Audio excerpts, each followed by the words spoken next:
உஸ்மான் இப்னு அஃபான் ரலியல்லாஹு அன்ஹு அவர்கள் சொன்னார்கள், ஒவ்வொரு முஃமினுடைய உள்ளத்திலும் ஆழமாக பதிய வேண்டிய ஒரு செய்தி அது.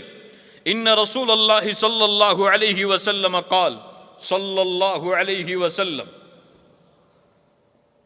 சொன்னார்கள், இன்னல் கப்ர அவ்வலு மன்சிலின் மின் மனாசிலில் ஆகிரா. கபர் என்பது மறுமையுடைய வீடுகளில் முதல் வீடாகும். ஃபஇன் நஜா மின்ஹு ஃபமா பஅதஹு ஐஸர மின்ஹு.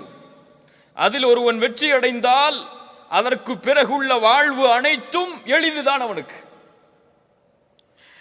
வஇல்லம் யன்ஜு மின்ஹு ஃபமா பஅதஹு அஷத்து மின்ஹு.